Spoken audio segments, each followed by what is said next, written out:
5 এবং 6 নং ওয়ার্ড কর্তৃক আয়োজিত আজকের ইফতার মাহফিলের সম্মানিত সভাপতি ও আমার সামনে উপবিষ্ট আজকের ইফতার মাহফিলের সম্মানিত প্রধান অতিথি বাংলাদেশ জামাতে ইসলামী সিলেট মহানগরের অ্যাসিস্ট্যান্ট সেক্রেটারি জালালাবাদ দারুল উলুম মোগলগাঁও মাদ্রাসার সহসুপার হযরত মাওলানা ইসলামউদ্দিন সাহেব ও সামনে উপবিষ্ট আমার 1 নং জালালাবাদ ইউনিয়নের সর্বস্তরের মুরব্বিয়ানে কেরাম এবং যুবক ভাইরা, আসসালামু আলাইকুম ওয়া রাহমাতুল্লাহ।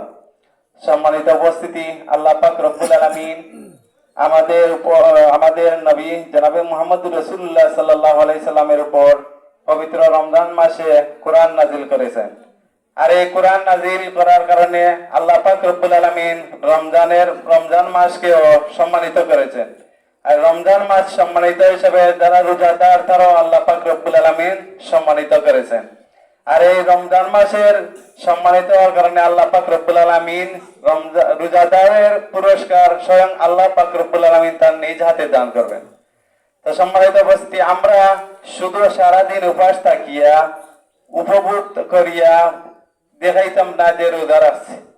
রমজান আমাদেরকে এমন একটি শিক্ষা দিবে, রমজান তাকওয়া, আল্লাহ ভীরু এবং আল্লাহর ভয় ক্ষোভ আমাদের অন্তরের মধ্যে সৃষ্টি করবে।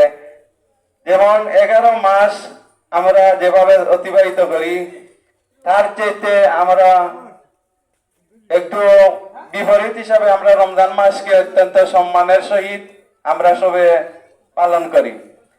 তো রমজান মাসে সম্মানের সহিত পালন করি শুধু কোরআন নাজিলের মাস হিসেবে নয়, রমজান এমন একটি মাস হাদিস শরীফে আইছে, রমজান শরীফে রোজা পাইয়া যে তার গুনাহ মাফ করতে পারলো না তার